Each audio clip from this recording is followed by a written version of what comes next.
Hey, peace and blessings to you. My name is Jerry B. I am the entree musician, and so are you. You're going to love today's broadcast. It features my good friend, jazz violinist, and fellow entree musician, Darrell Looney. He's actually doing an interview that I should be doing, but he beat me to it.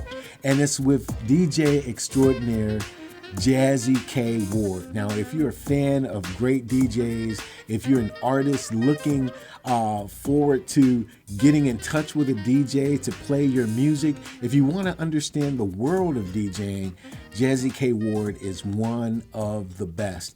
The interplay, the interchange between the two of them, Darrell and Jazzie K Ward, is extraordinary. Great conversation. You're going to love it. So without further ado, let's just get right to it, okay? Well, everyone, welcome to this edition of the Entree Musician Podcast. My name is Darrell Looney, and I am the Entree Musician, and so are you. This week's podcast, we are interviewing Mr. Kory R. Ward, otherwise known as Jazzie K Ward. He's been out there doing his thing, got started at WBAS-FM in 1997, broadcasting smooth jazz, and he was educated at Post University, BS in General Management, which he finished up in 2018, and he's just been blasting up the airways and hitting up everybody since that time and keeping it going. He's just very gracious to come on the show today and talk about his unique perspective about the radio DJ and how entree musicians can best interact and, maximize that relationship. So, yeah. Jazzie K Ward, everybody, welcome to the show. Hey, my friend Darrell, thank you so much for having me, and happy Friday to everybody. Hey. All right, awesome. Yeah, hoping everybody's gonna enjoy the day and, have an awesome weekend as we go off into that, and again, thank you for taking the time to come on. So, sure. Yeah, so, one of the things that musicians always hype about and dream about and just plain desire is radio airplay. And right. You probably receive and are just plain inundated all the time with CDs and, digital downloads and all of this kind of thing, from musicians wanting to connect, Right. How is it that today's musician, what is it they can do to break through all of that noise to get to you and be a part of what you do? Right. I mean, I think that's an excellent question, Darrell. And for me, I'm a little old school. I'm a young man, but old soul, but I just believe in building relationships, building gaps. I think we take for granted picking up the phone, texting, sending an email. But for me to get on my platform, and especially for being in radio for quite some time, is, hey, just reach out to me. But most of the time I reach out to so many artists, and I wish I had the time to get to every single one that I want to play all of their music. But unfortunately, it doesn't seem to work that way all the time. But I think I just think that we, and again, I'm sure there's a lot of politics around some of that too, with airplay, artists. We know the game, right? Right. So, right. For me, just reaching out to me, my info is email address info@kwardradio.com, which I'm also working on my own radio station. But I'm also at WVASFM.org, which is Alabama State University's smooth jazz station. So just reach out to me. Real nice guy. I mean, I do my best in trying to support everybody, Darrell. Right. And if it fits my format, I promise you, I will do my best by adding that. And if I don't think it's going to work on my show, right, I think we all know someone. Just say, hey, let me contact a friend. I think this will better fit their format. Gotcha. So I think it's just about you know, like building relationships with people. And I think a lot of times we just have kind of gotten away from that. Mm. Yeah, and that is awesome. That is definitely awesome, awesome advice. And along those same lines of relationship building, what are some of the things other than reaching out that artists might like to do to, touch base with you, to, like some people use promoters, for example. Oh yeah. Is that more of a preferred way to go, because then the artist is kind of vetted, in advance, if you will? Or, what are some of the little tricks that people do, or just best practices, actually, if you will? Yeah, and a lot of artists, I know they have marketing promoters, they work with marketing agencies that sends tons of music, tons of emails, either by emails, they send them in the mail. But for me, I believe I use this phrase because I used to do nonprofit work, which I'm still in nonprofit, but I have my own business, which I still do on the side with grant writing, grant research, and things of that nature. But I always tell people to check the check. You have these companies working, they're working for you, you're paying them, but you'll be surprised, Darrell, but how many artists reach out to me outside of that and say, hey, Jazzie, have you received my new single that's going to be going on airways in August or whenever it's going to be played? And sometimes it's like, no, I haven't received that yet. And so again, I think it goes back to Darrell, just reaching out also to the radio stations, to that DJ, a personality that's on air, or whoever you're trying to get your music heard. Not saying that company is not representing you, but I'm sure they're not only representing you, but they have other artists that they're also, some things may fall by the wayside. So I think you have to be the checker and also follow up on your own business. And that's what I find out about a lot of artists that I talk to.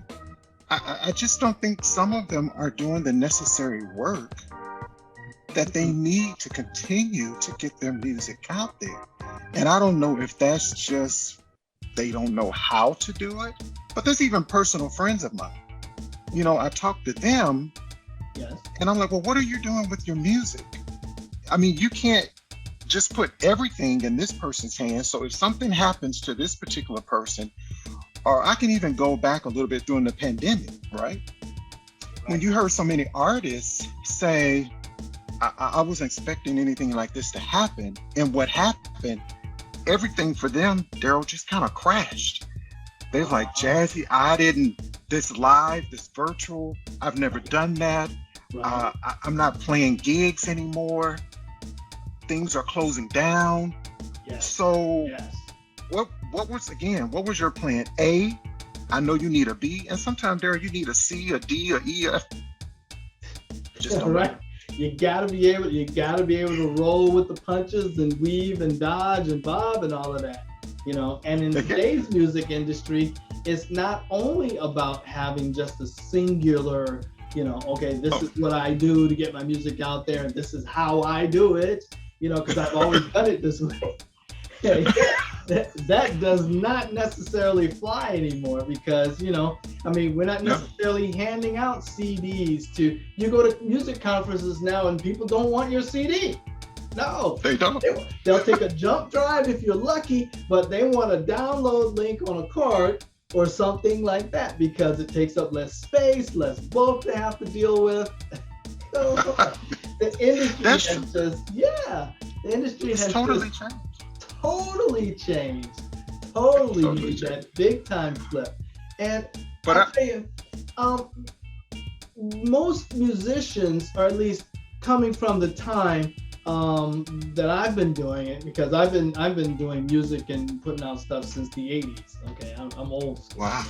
Big time. And it's like there always seems to be a mindset that there's a disconnect between radio personalities, DJs, and the artists themselves. Right.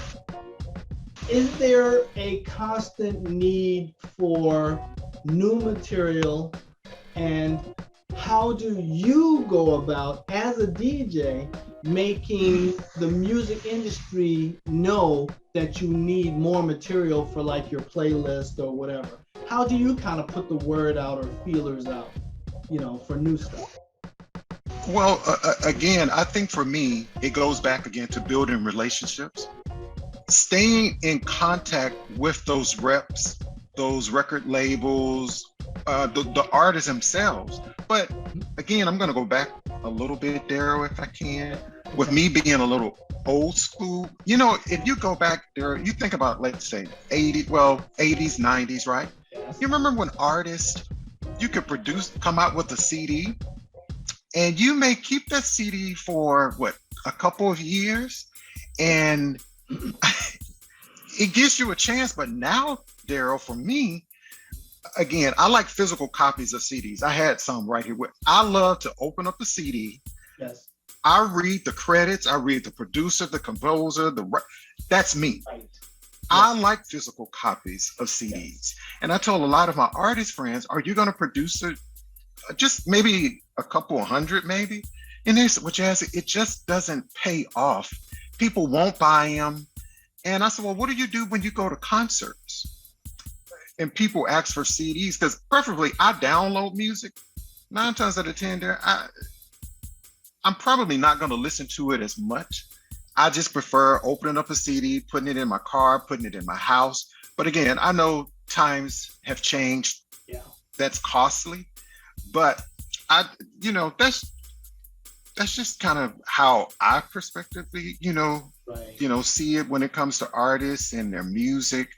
And you added another part in that question. Can you repeat that? Mostly in terms of how you kind of put the word out that you're looking for new material. Yeah, and so it goes back when I was saying about artists and music. Now it's like an artist, they come out with a song like every 2 months. It's like I'm gonna say 2 months. I'm being a little funny. No, that's not. But it seems like off. It's like every 6 the cycle months. can be 3 to 8 weeks, depending. Okay. Depending. And it's like I'm just getting the chance to listen to the current release that you have out. Then when I look up, there's another new song that's out. So when do you really have time to promote? You promoting that song, and by the time I guess maybe the label or somebody is saying, hey, we need new music from you. And I'm saying, what are you doing to market this particular song? Now, the industry just has totally changed. Yes. And then I wonder, so for me, I heavily believe in marketing. So even on, whether your social media pages, and you have to do a little bit more than that, I think too, Darrell. I tell a lot of, artists and people that you can't just post something on Facebook and IG and expect the world to see it. Right.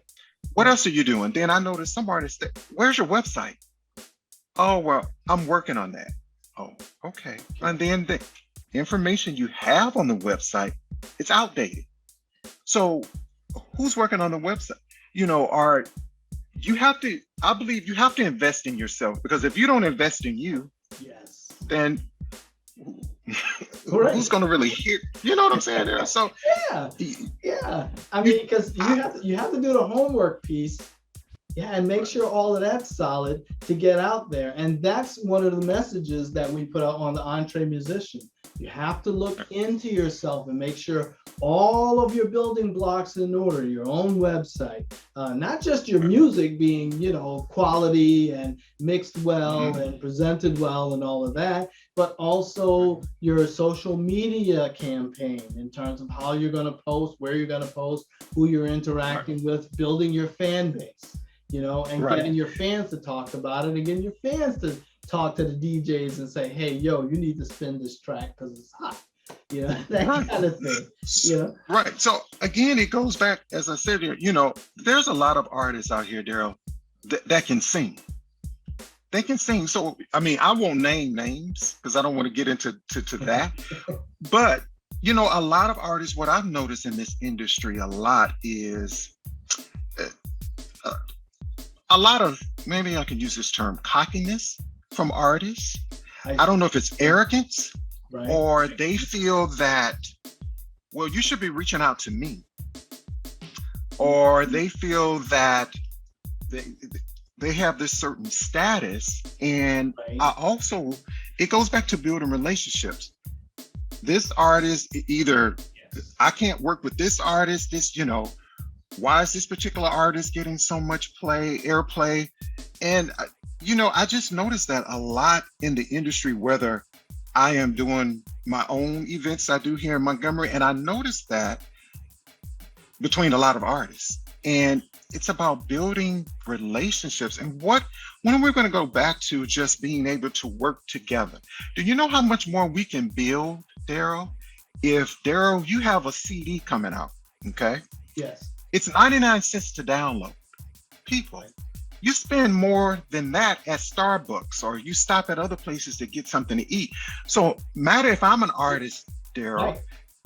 I download your CD, right? 99 cents. Yes. And everybody else, but I don't know what's the issue with supporting nowadays. And that's what I also noticed. I probably got off your question, but No, because it's all tied in. It's all tied in because you release a track, and you put it up there for people to stream, and people will preferentially stream, but one of the big things that I always promote, because you'll even see that on the bottom of my emails, my tagline, support the music you love or it goes away.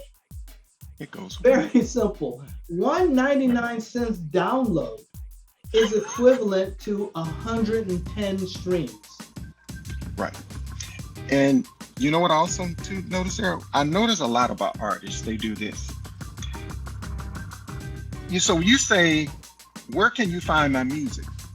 I think the first thing you should say is, if you want to download my music, I'm going to say, go to kwardradio.com. You can get it there. I always believe, send people to your website. But what I notice with a lot of artists, go to Deezer, go to Apple, go to Amazon, go to Spotify. Right. But why not promote and sell your website, which takes people to the website? Yes. About who you are, your music, and then they can download. But most artists, I don't want to take the time to do that. No. Some, not all. Okay, I get it. I think that kind of feeds into the disconnect, between artists and radio DJs and personalities and everything.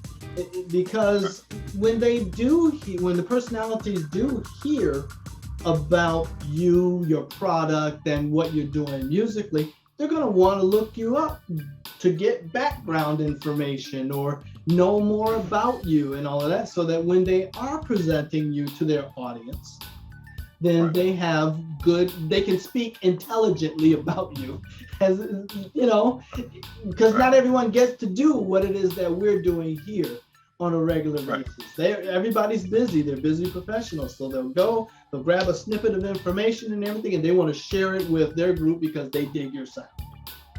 Right. And and so when I say go to the website, it's great for you to use those other, Amazon, Apple, and all that. But what I was saying, Darrell, if you go to your website, right, and then you have all of that information on the site, but they get a chance to see who you are, other music that you have, and then when they look at it, they're like, wow, I didn't know Darrell did this. I didn't know he worked with this particular artist. Wow. Exactly. And so then when they have a conversation with you, it's like, I didn't know you did all of that. Well, see, you went to the website and you find out more information about who I am. And as I say on my show, Darrell, on an artist talk, I always say, see, shame on you for not knowing that hashtag shame on you, right? Got you.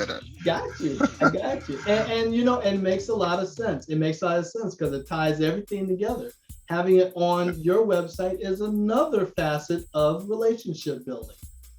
Yeah. And I think it's just, to me, I think it's all about relationship building and being able just to work together. And I was listening one day, Darrell, to I think it was Patti LaBelle talking about her when she was coming up with Patti LaBelle and the Bluebells.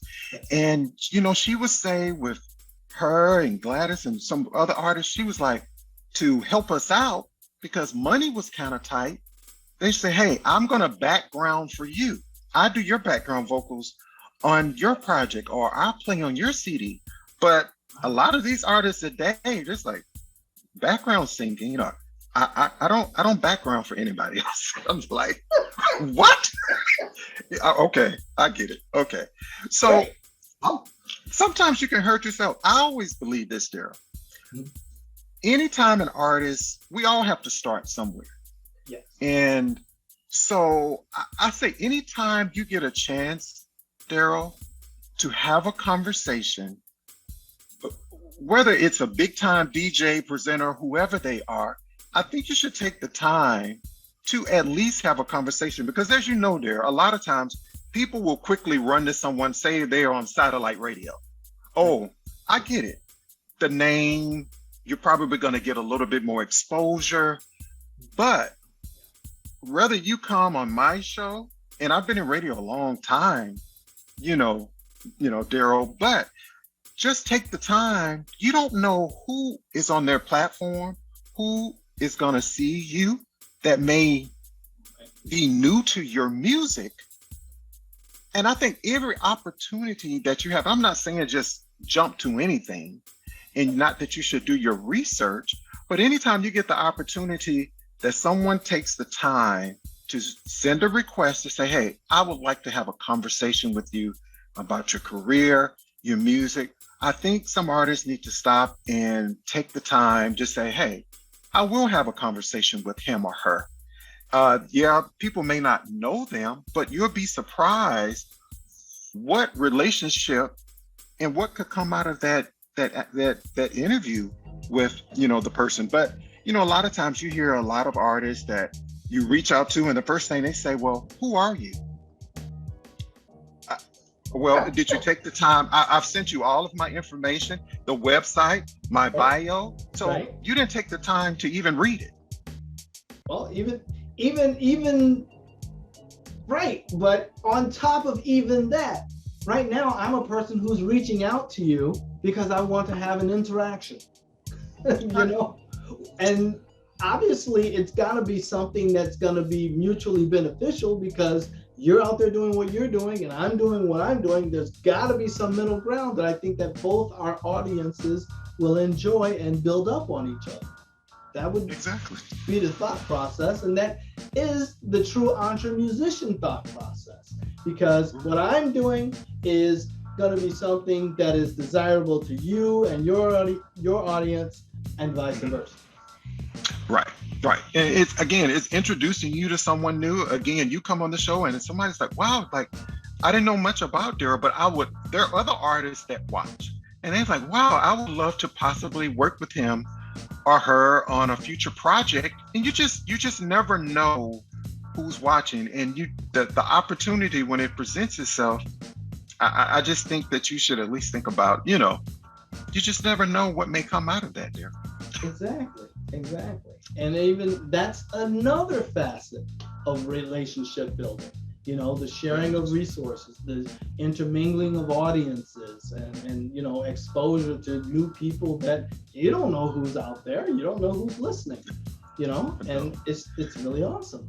It's really awesome. Yeah, it is. And that's one reason, if I can mention, Darrell, that when I started Artist Talk, the show called Jazzie After Dark that I do, which is every Monday. So our fourth season starts back in August. Okay. I started this show back when the pandemic happened. So during the pandemic, I realized as I was sitting here and I'm working from home, because my full-time work, I'm at home, and I was sitting here thinking, Darrell, what can I do? A lot of artists I noticed, they were not touring. So I jumped on the opportunity, even though I interview artists very often on WVAS, I said, I'm going to start the show Artist Talk. And the purpose of Artist Talk, it was for me to interact with artists, not necessarily because I have conversations with mainstream artists, but that wasn't my strategy for this show. I will have conversations with those artists, but I call artists what I call those who have the it factor. That I feel that they don't necessarily get the recognition that I think that they should get, because as we know, there are talented musicians like yourself and so many that I feel just don't get recognized. Yes. So I started these conversations, and you'll be amazed that people come on the show. It's like, Jazzie, I've never heard of her. I've never heard of him, but they've played with some pretty big names. Yes. Yes. And in their own right, they're their own musicians. They may not just have that household name. And the show has just taken off. It's also on Soul TV. I'm on the Roku network. Okay. I've had some mainstream artists and some indie artists. So my support really goes a lot to the indie soul artist community.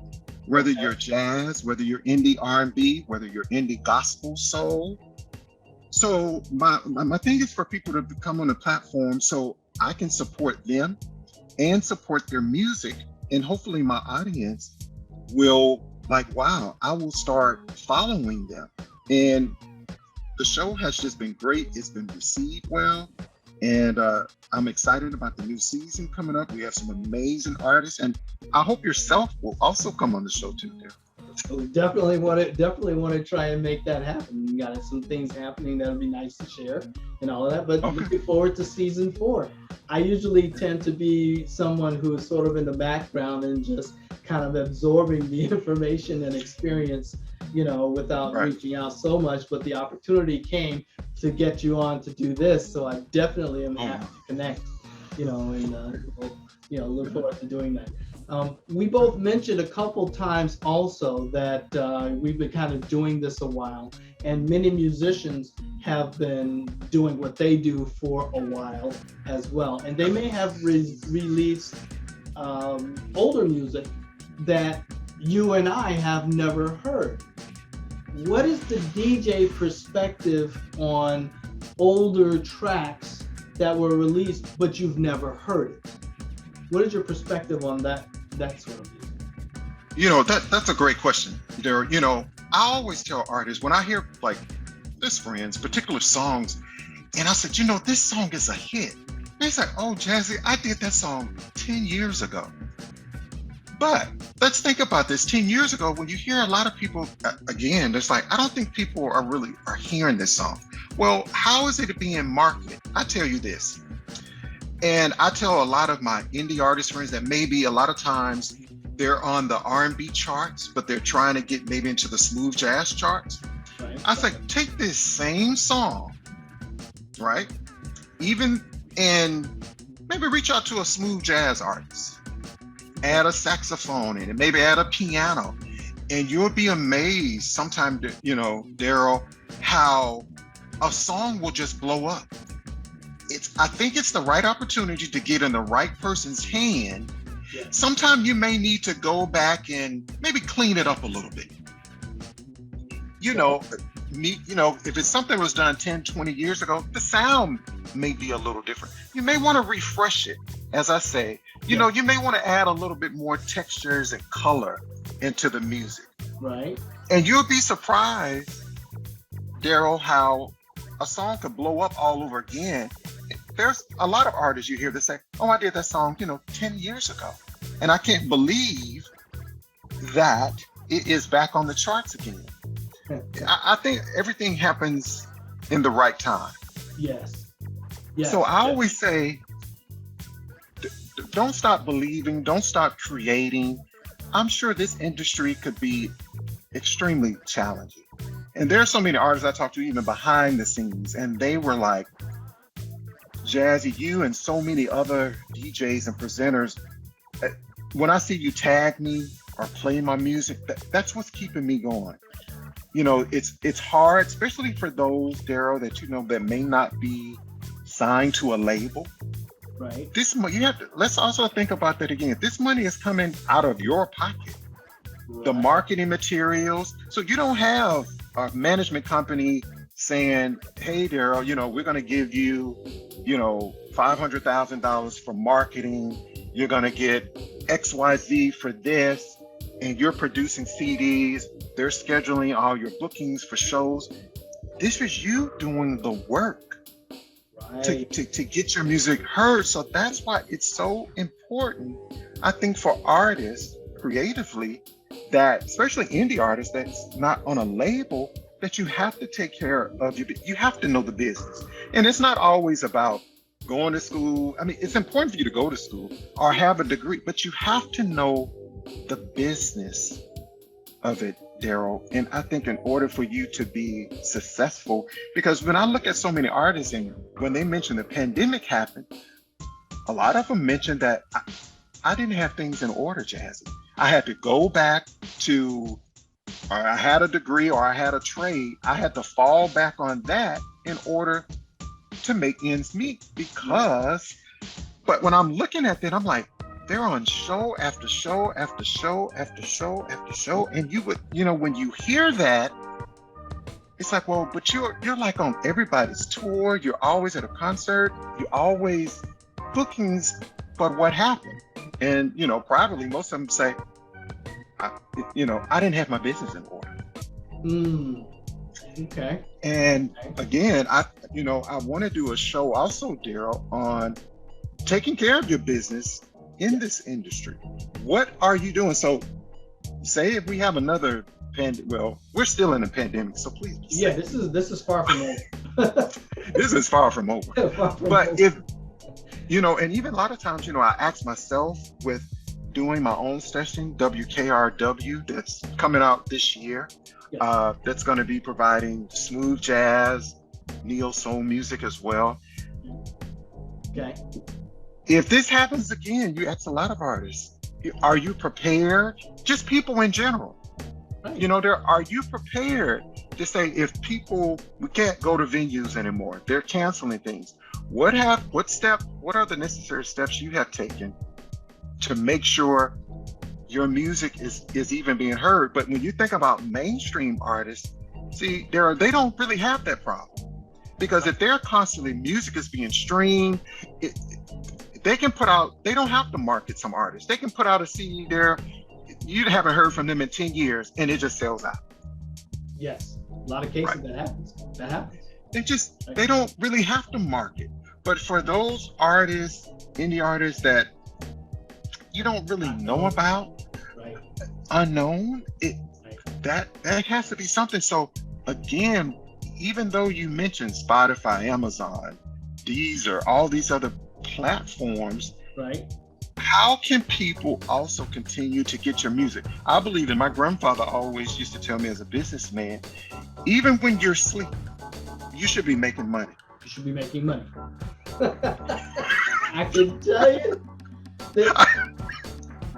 that of all of the ways that I have ever made money in my life, having it where people are downloading your music or what, that was the easiest money I can. The hard thing about it was scaling it. I just needed more people to know about it and more downloads and streams to happen, and that would have been when I don't know if you remember back in the day, mp3.com. When remember when that first came out? That was really like the first streaming service, if you will. Even before Napster and all of these things. I mean, the first legal streaming service. And they used to pay you when, 1 cent or 5 cents, or 9 cents or something. Well, that's when all of this stuff really got started. And they used to pay you a little bit of money and whenever your music got streamed. And the key was get more people to stream it, right? So that was the thing. So what was the mantra to all of your fans? What was the mantra to all of the DJs that you connect with? Stream my music. Just go ahead and check it out. mp3.com. It's free. Go ahead. Then they started the subscription, and then the whole service and everything was sold. And then from there, we have all these other digital service providers popping up, digital stream providers popping up and using the same technology, and now it's everywhere.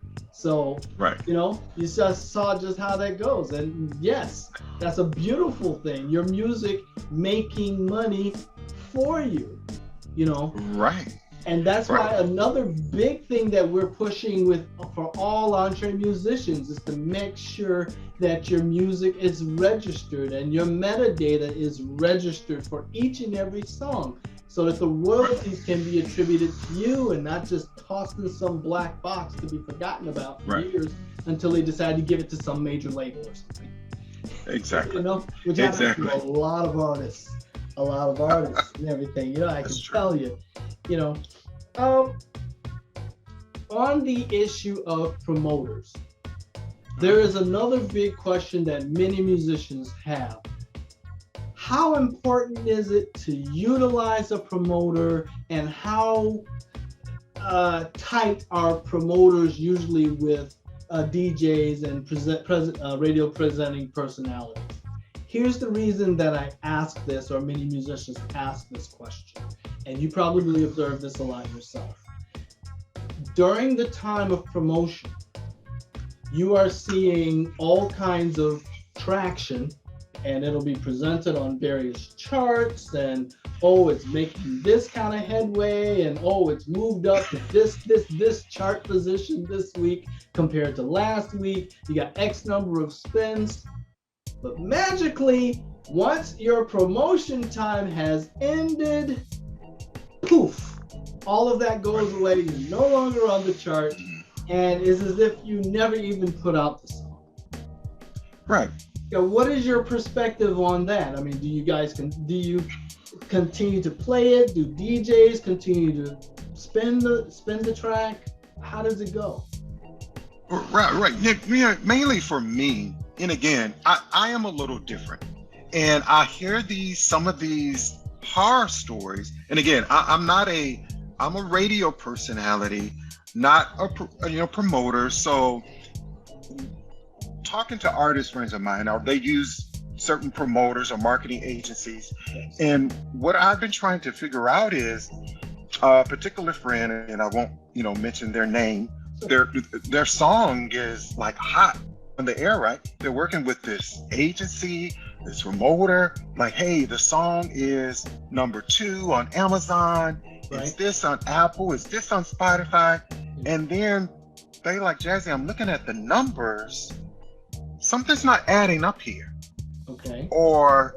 And then nowadays, Darrell, you hear a lot about, artists really having to, and maybe a little different, maybe pay money, even say to get on satellite radio. You hear so many stories like for artists where they have their tracks are number 1 or being played, the amount of money that they have to spend to maybe even have your song heard, or maybe even just say played for a few weeks or a month, and you're spending thousands and thousands of dollars.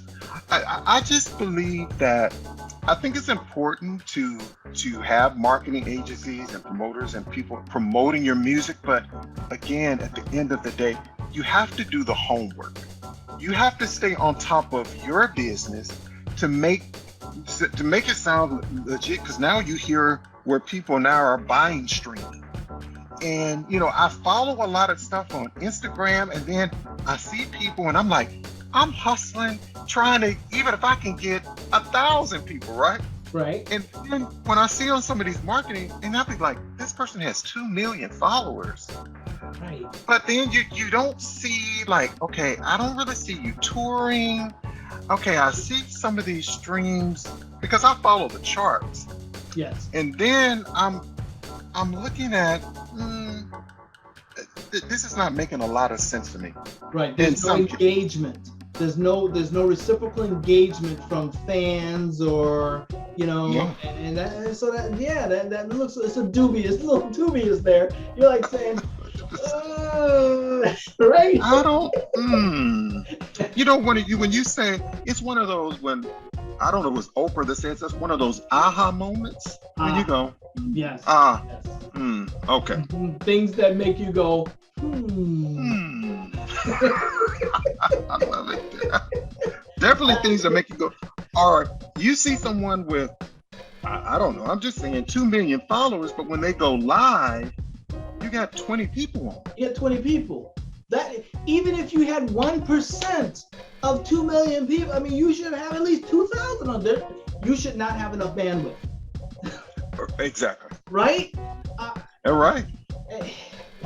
Those are the things that go back into what it is that you are describing.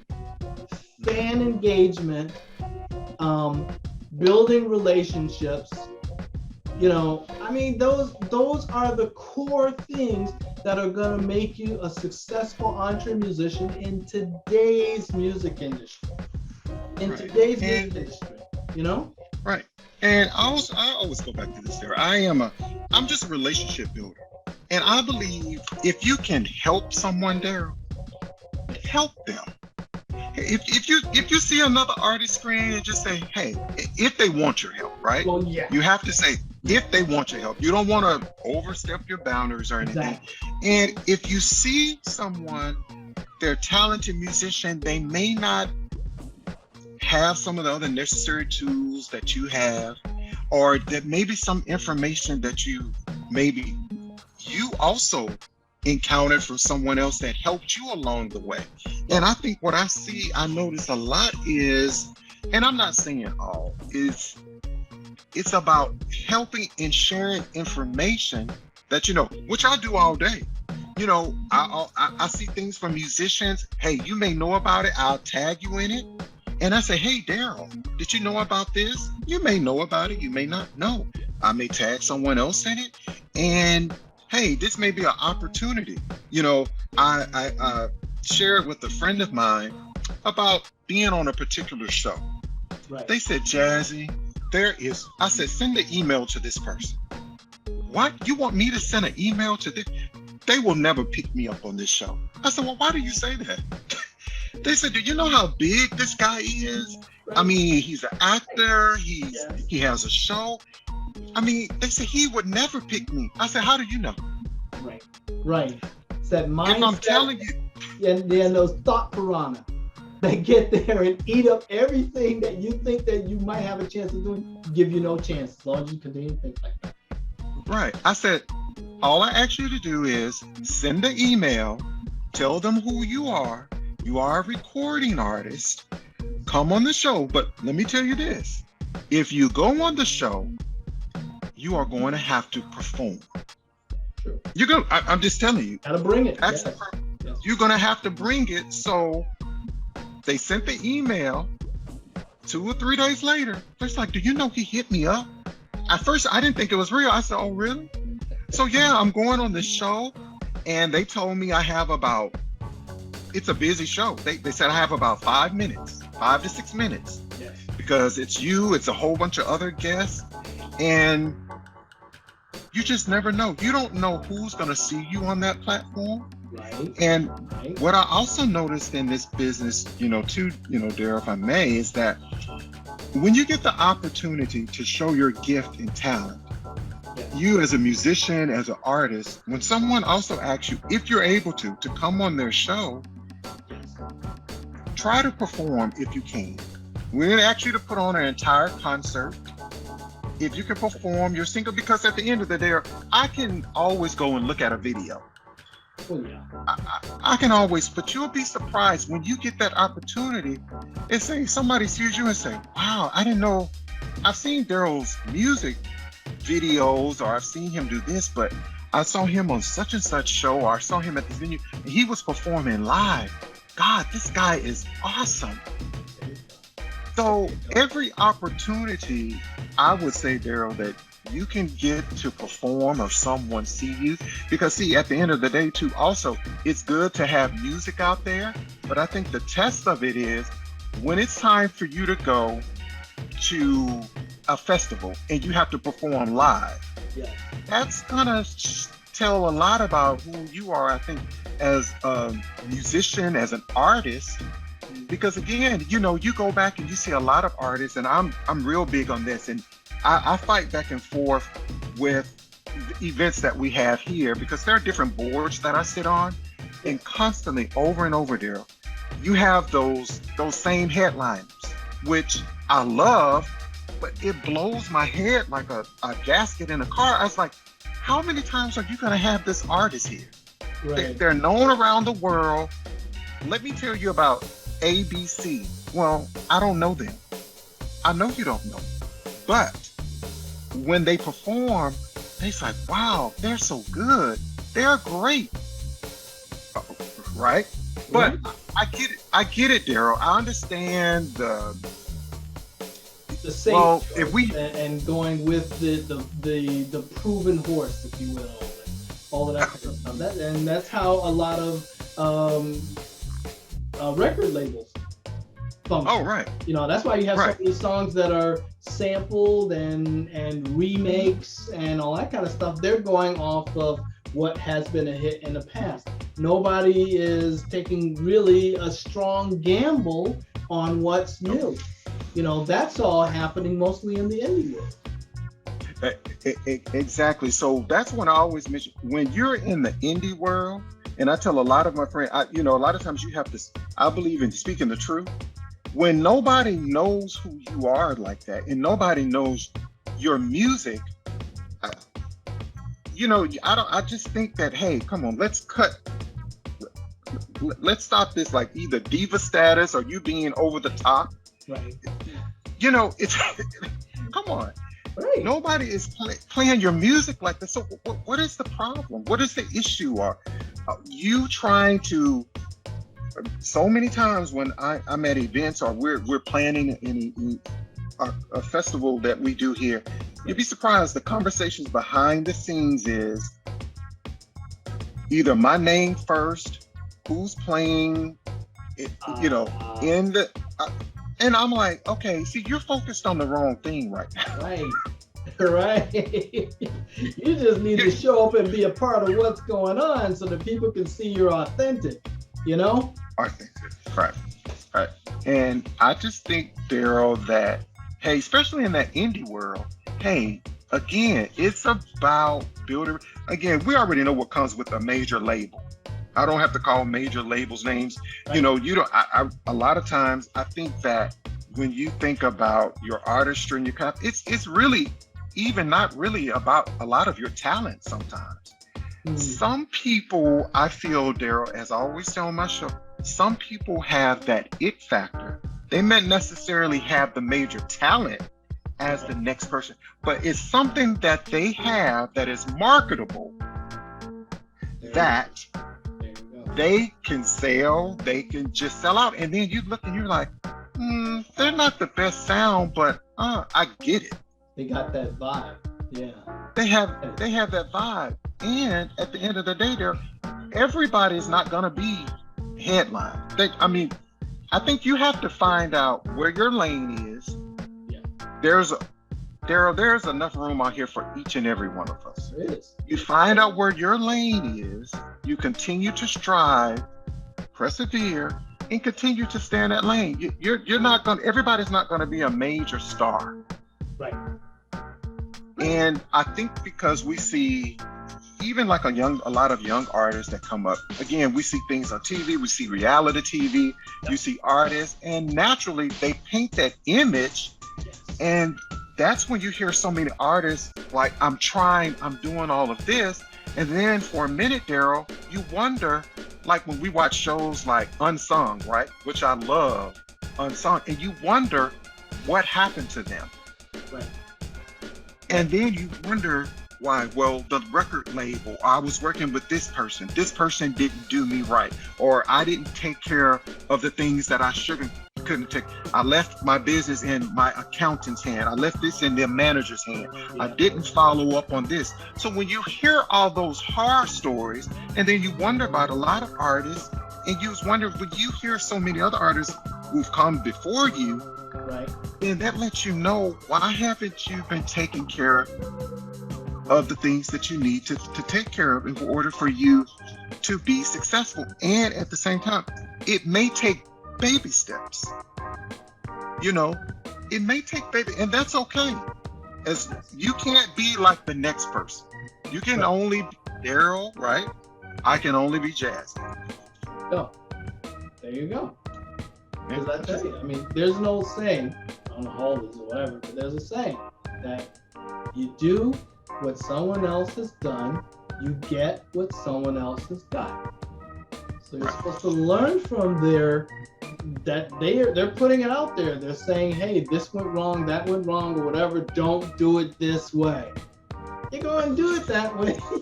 You have to expect that result. I mean, they laid it out in black and white. What else can you do? You know? What else can you do? Yeah. That's what I say, Darrell. It's as simple and when as you get the opportunity, and when you get the chance, Darrell, I feel like also in collaborating with an artist, yes, if you can, try your best to do that. I think collaborations are also they're excellent. Again, it always goes for me. It goes back to building relationships, as my dear friend Whittington Steele would always tell me. Okay. You have to connect the dots. Connect the dots. Okay. Connect the dots, and you'll be surprised. I think what could be in store for you. Well, that truly is inspiring, informative, deep insight, and everybody can benefit from that. Listen, man, Jazzie K Ward, I really appreciate your taking your time out to come on to the show today and share this seriously deep knowledge with us. Anybody who's checking this out will definitely have a better perspective in terms of interacting with DJs. And I hope everybody, listening, watching, take this to heart, because this is the sort of thing that, building up on will really help improve our standing in the industry, your standing in the industry as a DJ, presenting professional. And like you said, working together just elevates all of us. It does. Yeah. And again, if I can say, Darrell, again, thank you so much for taking your time to even to ask me to come, and because I'm so used to being on the other side, right, where you are. And so that was again, one of the reasons that I asked, because I know you did the show, I know you do the artist talk show and everything, and shame on everybody if they have not checked that out. Seriously. That's right. But that's right. I wanted to flip it because I knew that you heard a lot of things that you don't get to say. Right. Being an interviewer, right? Right. There's a lot I would like to say. I just don't. Right. I got you. But yeah, anything. If I can say this, any artist or anybody that's watching this, if you know Darrell, even if it's any artist that would like to be featured on the show, they need to have their music heard. Please email me at info@kwardradio.com. I promise you, I will respond back. I respond back to everybody. Whether it's gonna work on my show, whether it's smooth jazz, indie soul, or whatever music, please send it to me. I will be glad to play it on my show. Saturday Jazz Affair, which is on WVAS 90.7 every Saturday from 8 until 12 noon. Okay. I will do my best in supporting them as much as I can. Awesomeness. Now, what is your favorite way to receive artist music? Download, CD mailed to you? How do you like to get it? I always try to say whatever makes it easier for them. I adjust to how people. You can email it to me at info@kwardradio.com. I download it.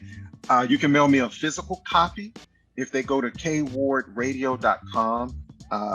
My mailing address is on there, and they can mail me a physical copy of the CD. Or like I say, you can hit me up on Facebook or IG and send me a message and say, hey, Jazz, what's the best way for me to send the music? We can have a conversation, and hey, we can get the ball rolling. It's just that easy. Seriously, Fat. Definitely awesome. Thank you so much. We really appreciate your coming on to tell us this and for sharing your knowledge and insight. You're welcome, my friend.